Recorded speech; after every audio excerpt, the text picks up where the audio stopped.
G'day and welcome to another CarAdvice Garage live stream. This time we are from our Melbourne office, which we have just moved into, so apologies for the mess. We've got a great lineup of cars today. We have the Holden Commodore Lowndes edition, Audi A1, BMW i8, a nice Peugeot 3008, a couple of other cars. Let's start off at the back here with the Holden Commodore Craig Lowndes edition. It's got some special badging and Lowndes insignia around the sides, very cool looking wheels as well. So the Lowndes edition is a special edition version of the SSV Redline. Currently all of them are sold out, so this is the absolute last one. 233 of them were ever made. Yeah, good question. They do actually make it go faster. It's a much slipperier surface. So the stickers on the bonnet here read 6-litre V8, which is pretty cool.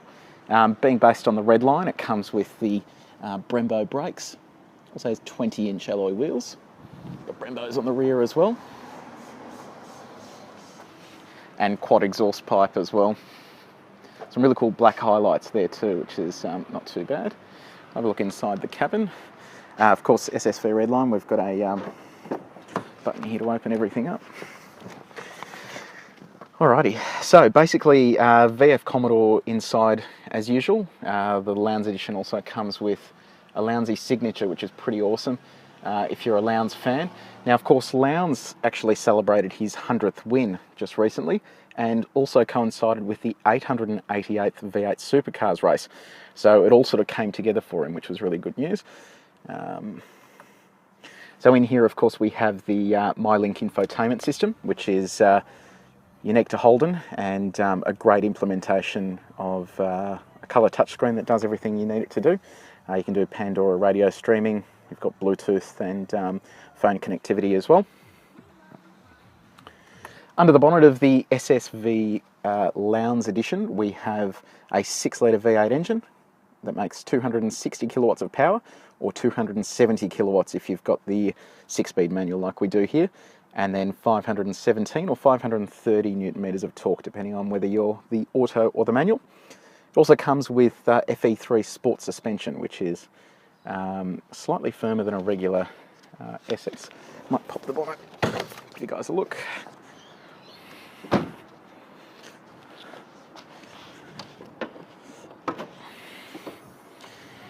So it's a pretty impressive V8 engine under here.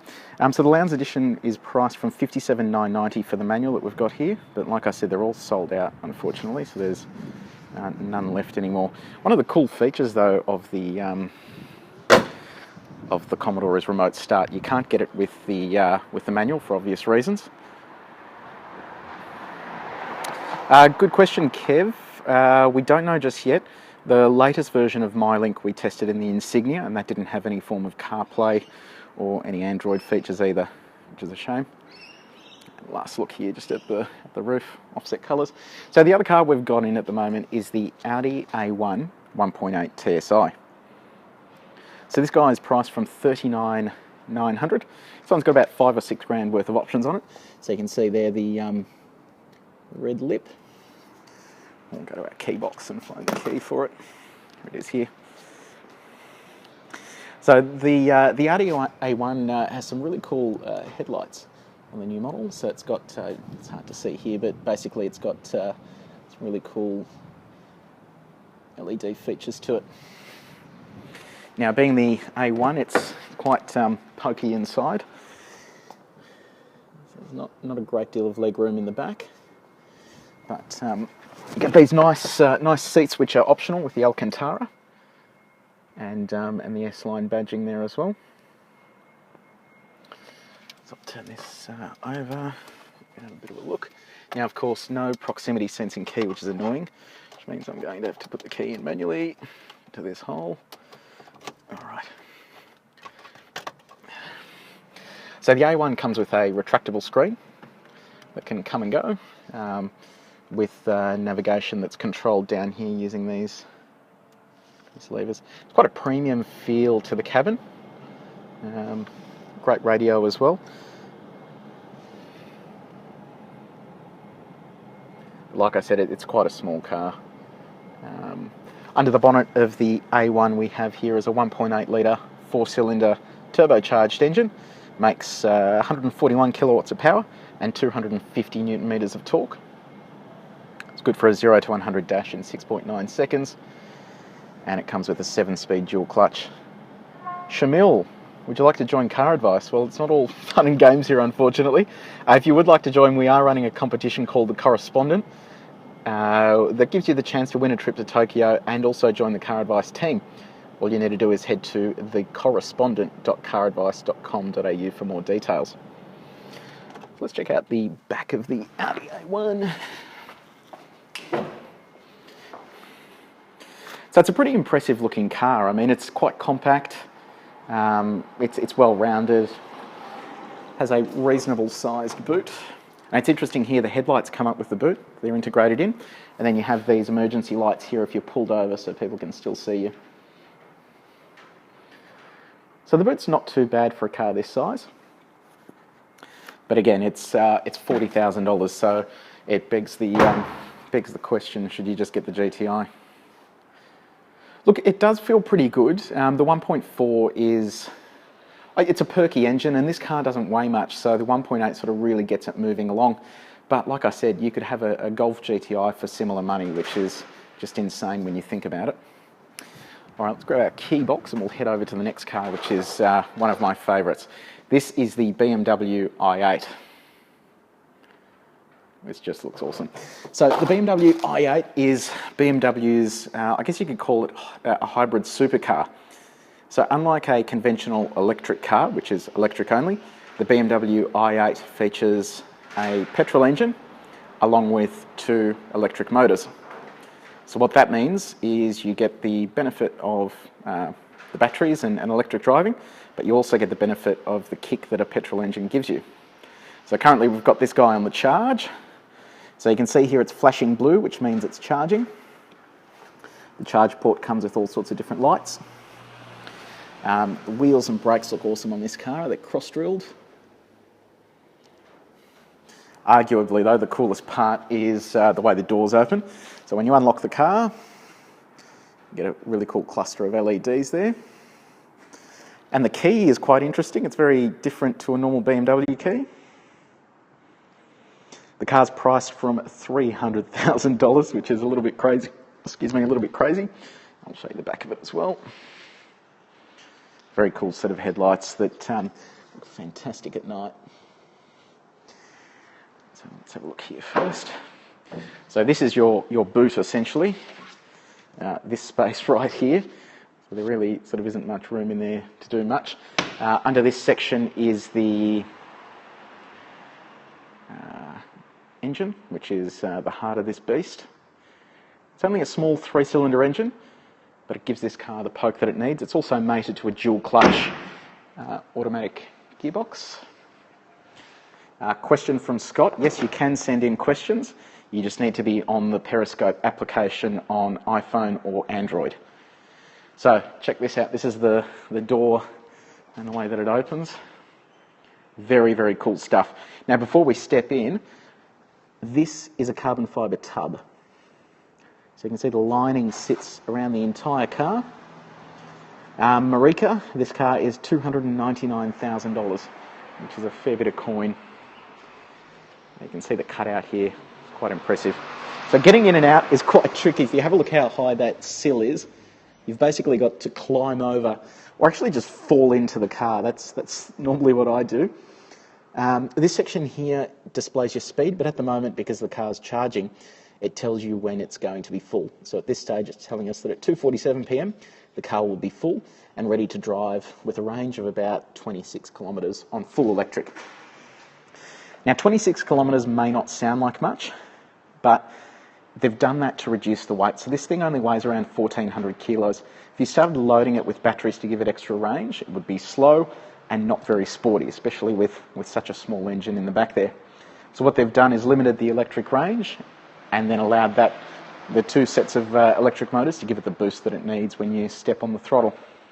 I might actually turn it over so you can have a listen to it. Hop in. So the start button's down here. It's a little different to a conventional BMW, but you still get your iDrive, regular sort of remote, and just the normal controls. So push that on. So you can see here again we've lit up with our range. Very cool blue LED around the cabin. You can change the colour of that too. And then we've got our nav and just regular functions. So turn it over. Actually, we can't turn it over because it's connected to the charger, so we'll do that last before we finish up. So the best thing about this car is that it's convenient. When you're driving it, it feels just like a 3 Series to drive. It's not heavy, it's not big, it's not cumbersome like a lot of supercars are. And you can see in the back here you've got 4 seats, which is a bit of a laugh because there's not much room, but anyway, what can you do? 2 cup holders as well. A great view out the back. Visibility out of this car is fantastic, so it's one of the many benefits of it. So in terms of getting out, as you can see here, you've just got a button. It's also a manual release if you ever get stuck in the car. All you do is hit the button and push the door out. Now you'll notice this button here, that is for the petrol release. So we'll hit that. Now, the interesting thing about it is that the car, as you press it, you can hear it doing stuff. Now, the reason it hasn't opened yet is because it's depressurizing the tank. What it does is it allows the tank to stay, to remain fluid and the fuel to remain intact if you're driving on full electric mode all the time. So you can imagine that if you never had a need to drive this on petrol, your fuel would eventually go stale. When they pressurise it, it gives that fuel the extra life that it needs to remain in the car. So we'll come back to the i8 soon. And we'll head over to one of our next cars. So I'll grab our key box for the Mazda. So the Mazda CX-5 Akera is one of our long-term cars. You can see it pictured here. Our car has come fitted with a tow bar for towing and ski rails on the roof as well. This is the diesel all-wheel drive version, so it's the top spec, priced at $50,610. So it's a fair bit of coin from Mazda. I think if you told anyone years ago that Mazdas would cost that much, they'd probably have a bit of a laugh at you. But for all intents and purposes, it is a fantastic looking car. So under the bonnet of this CX-5 Akera is a 2.2 litre diesel 4-cylinder that makes 129 kilowatts of power and 420 newton metres of torque. And it uses just 6.7 litres per 100 k's on the combined cycle. Just an interesting tidbit, the Mazda logo here, you can see that it's not cut out or embossed. That's for the radar cruise control. So the module sits behind there, which is pretty cool. The key is just a normal Mazda key. It's a proximity sensing key as well. So as you approach the car to get in, hit the button on the door, and Bob's your uncle. So I'll fold this mirror away and hop inside. So it's a great looking cabin. These white leather seats look really nice, but you wonder how well they'll wear. You can already see that they're getting quite dirty and we're quite a clean bunch of people. That's my argument anyway. So we'll jump in, pop this seat back. Of course, MZD Connect features here in the CX-5. Good question, Scott. It does have blind spot monitoring, so you can see here on the mirror there is a little symbol there that lights up as cars get in your blind spot, which is a very handy thing. So MZD Connect is Mazda's famed infotainment system. So when it's stationary, it can be used as a touchscreen. And then when you want to use it on the go, you've got this little iDrive-esque dial here that has shortcuts as well. It's not a bad system, but there's times where, for example, if we go to entertainment, you want to change radio station, you go to your favourites or the station list. It's not letting me do anything because it's on mute. If you want to go to your favourites or your station list, you can select another station, but it then takes you back to the main screen. So while you're driving, it's quite tricky to actually find what you need and go back to it in a hurry. You've got to go through several steps to actually bring it back up again. The navigation's great though. It's a high quality screen. It's easy to use, especially while you're on the move. and there's also voice commands as well that you can enter as well. So LED headlights, which is awesome news. So in the infotainment, the driver's cluster here, we have revs, speed, and also the controls for our safety equipment. So we're able to change up and down in terms of the distance we want to keep between vehicles. We can also adjust our safety systems, so we can turn blind spot monitoring on and off using this section here. You can turn iStop on and off. iStop is the car's idle stop feature. You can also reset the tyre pressures as well. Now the CX-5, it's not the roomiest car, but there's plenty of legroom in the back, and it's quite a convenient car in terms of the way that it's laid out. This top spec model also has a sunroof too, which is pretty cool. So there's plenty of room in there for kids and little ones, with ISOFIX points as well in the seats. I'll have a quick peek in the boot.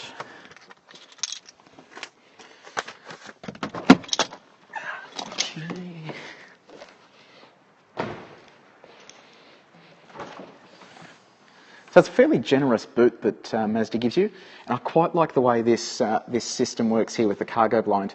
So it's actually attached to the boot, so when you open and close it, you don't need to stuff around with a cargo blind or retract it. So that comes in real handy if you're carrying shopping and you've got stuff that can't quite fit in, so it's very handy.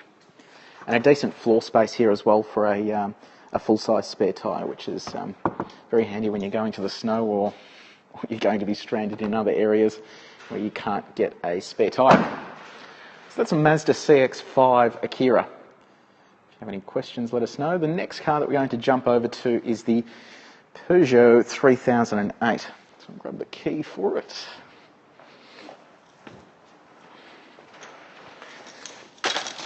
Alrighty. So the Peugeot 3008 is $39,990 in this spec. This is the diesel. It's powered by a 2-litre, 4-cylinder turbocharged diesel engine that makes 120 kilowatts of power and 340 newton metres of torque. And it's mated to a 6-speed automatic gearbox. Certainly a more handsome looking car than it used to be, but jury is still out on the design, I guess. To be a bit of a Peugeot tragic to like it. We just unlock the car using the regular Peugeot key. As you can see inside, it's a very driver-centric cabin. So everything is oriented there towards the driver. The seats are extremely comfortable. Jump around to the back. There's plenty of legroom in the back, which is good news for a car this size that's going to be carrying passengers. It does not have center armrest too. It's quite a generous size boot, which is good news. And it has the split tailgate function, which is something you normally find on a Range Rover, so it's great to see it has it, because it's a function that we find really handy at times. Let's have a look inside the cabin of the 3008, or 3008, whatever you want to call it. So again, no proximity sensing key. You've just got the standard keyhole. So we turn this guy over. Screen pops up from the bonnet. Awkward humour, and they use it here. Turn this down. So stupidly, the first time I got into this car, it was blaring at me, and I tried turning this knob thinking it was the volume control. It's not, and being a French car, it's sort of over here randomly. It's nicely laid out interior. These buttons remind me of the Mini, the way that they sort of operate.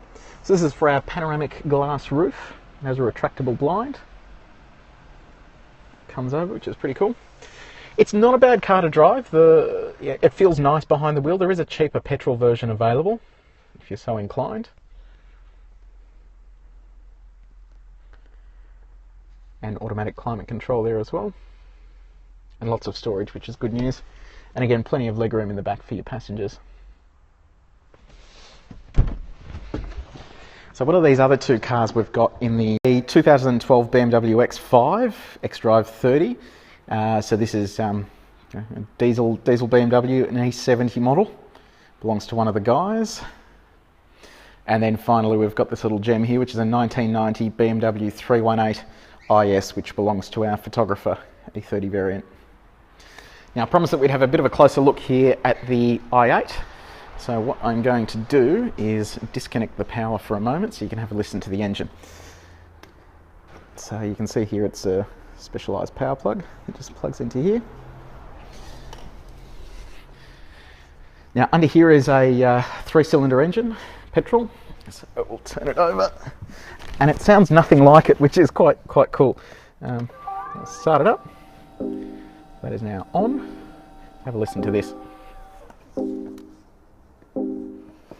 Okay, turn that off. Close that door.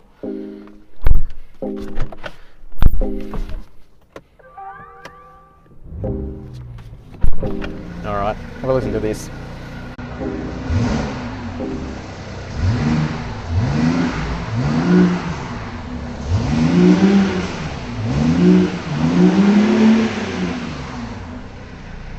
So that right there is a 3-cylinder engine. It sounds incredible. It sounds more like a big old V8. So we had a question there, what's under the bonnet? Right. So BMW doesn't actually let you open this bonnet up. We're going to do a separate video with this bonnet open so you can actually see what's under there.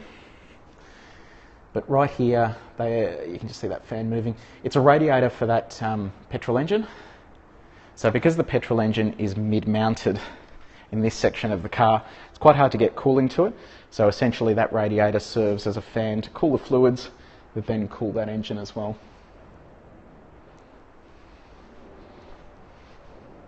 Doesn't look too bad here in the white colour with the offset colours and the blue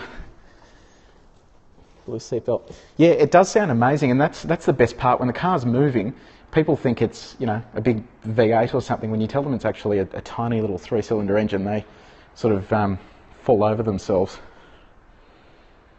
So guys, do you have any more questions about the BMW i8 or any of the other cars we've got in the office today? So to recap, we have the VF Commodore SSV Craig Lowndes edition, the Audi A1 1.8 TFSI, the incredible BMW i8 with its quasi scissor doors, the Peugeot 3008, the Mazda CX-5, and then a couple of older relics, the E70 X5 and the E30 3 Series. Thanks again for tuning in, and next week we'll be back on again at 11:30 AM Monday to run through our garage and some of the interesting things we have on the show. In the meantime, head to CarAdvice.com.au, and if you want to enter a competition that will get you a trip to Tokyo and a paid internship at the CarAdvice office, head to thecorrespondent.caradvice.com. Again, guys.